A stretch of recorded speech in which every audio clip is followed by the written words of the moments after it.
C Joseph Vijay எனும் நான் தமிழ்நாட்டு அரசின் முதலமைச்சர் என்ற முறையில் ভারতের তামিলনাড়ুর রাজনীতিতে এসেছে নাটকীয় মোড়।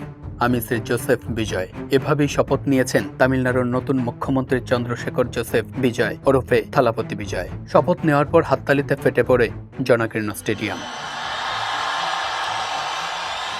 10 মে রবিবার সকালে চেন্নাই জওহরলাল নেহেরু স্টেডিয়ামে আয়োজিত শপথ গ্রহণ অনুষ্ঠানে তামিলনাড়ুর মুখ্যমন্ত্রী হিসেবে শপথ নিয়েছেন তামিলনাগা ভেট্রি কাজাগামের সভাপতি জোসেফ বিজয়। তামিলনাড়ুর রাজ্যপাল রাজেন্দ্র বিশ্বনাথ আর্লেকার বিজয়কে শপথ বাক্য পাঠ করান। সেই সঙ্গে 9 সদস্যের একটি ছোট মন্ত্রিসভাও শপথ নিয়েছে।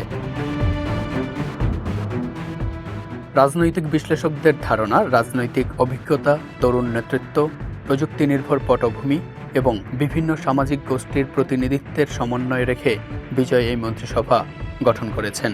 তামিলনাড়ুর বিধানসভা নির্বাচনে 108টি আসনে জিতে একক সংখ্যাগরিষ্ঠতা পেলেও সরকার গঠনের জন্য প্রয়োজনীয় 118টি আসন না পাওয়ায় সরকার গঠন করতে পারছিল না টিভিকে। শেষ পর্যন্ত কংগ্রেসের 5 জন, বিদুথালাই চিরুতাইগাল কাচ্চির 2 জন, ভারতের কমিউনিস্ট পার্টি ও ভারতের কমিউনিস্ট পার্টি মার্ক্সবাদী এর 2 জন করে এবং ইন্ডিয়ান ইউনিয়ন মুসলিম লীগের 2 বিধায়কের সমর্থন নিয়ে বিজয় সংখ্যাগরিষ্ঠতা অর্জন করেন। শপথ গ্রহণ অনুষ্ঠানে লোকসভার বিরোধী দলীয় নেতা এবং কংগ্রেস সাংসদ রাহুল গান্ধী, বিভিন্ন রাজনৈতিক মহলের শীর্ষ নেতা, চলচ্চিত্র জগতের বিশিষ্ট ব্যক্তিবর্গ এবং টিভিকের জোটসঙ্গীরা উপস্থিত ছিলেন।